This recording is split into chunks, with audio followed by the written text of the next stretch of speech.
Salam, hər vaxtınız xeyirli olsun dəyərli izləyicilər. Ümid edirəm yaxşısınız. Bizim bugünkü mövzumuz informasiyanın təqdim olunması. İnformatika 2-ci sinifdən dərs 8 olacaq.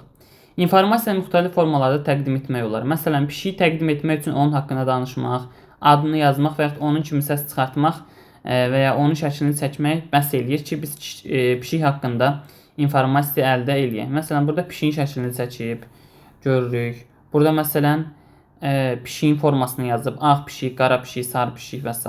Burada miau miau kimi bir şeylər yazıb. Yəni pişik kimi səs çıxardıb və s. və s. Əhmədin burada mətnə baxaq uşaqlar. Görə eyni informasiya 4 formada təqdim olunur. Mətn formasını yazıb ki, Əhmədin 4 konfet və 1 alması, Lalənin 3 konfeti və 3 alması var. Şəkildə Əhmədin 4 konfet 1 alma və Lalənin 3 hərəsindən olduğunu görürük. Cədvəldə belə çəkiblər, diaqramda belə çəkiblər və s. uşaqlar. Bu informasiyanın təqdim olunma üsullarıdır. Gəlin baxaq tapşırıqlara.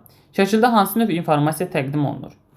Şəkildə informasiyanın əlbəttə ki, vizual forması təqdim olunur. Yəni vizual növdə informasiya təqdim olunur. Görürük və səs çıxardırıq.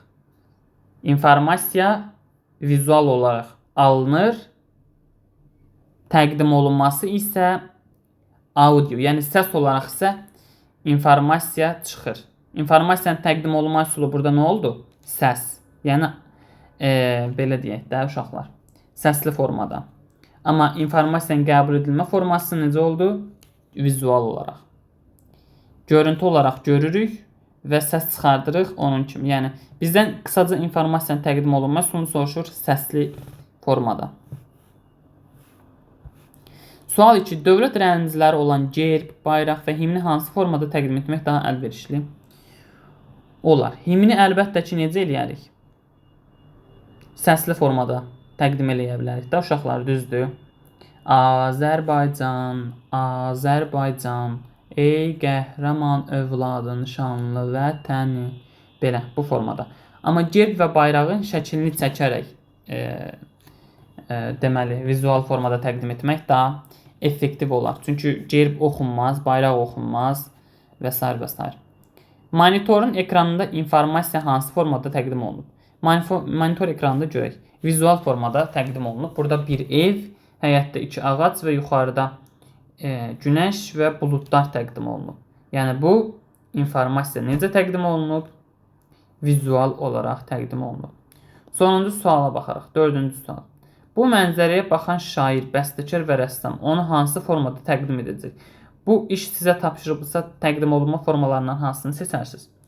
Uşaqlar, buna şair baxsa, bu mənzərəyə aid qəşəng bir şeir yazacaq.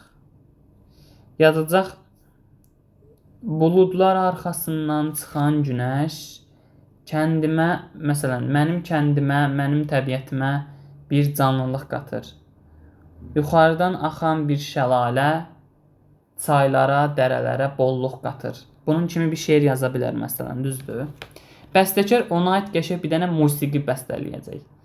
Məsələn, dur gedək, məsələn, el-obaya bir salam verək. Bunun tipli bir məsələn, bir mahnı yaza bilər və s.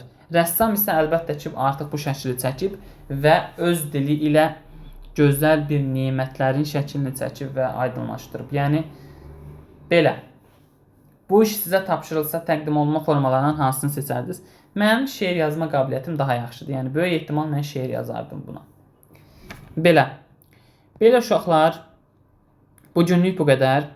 Ümid edirəm başa düşdünüz.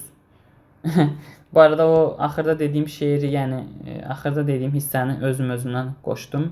Yəni inşallah bəyənərsiniz. Əsas odur ki, mən sizlərə bir şey qatdım və sizlərin yadında bir şey qaldı.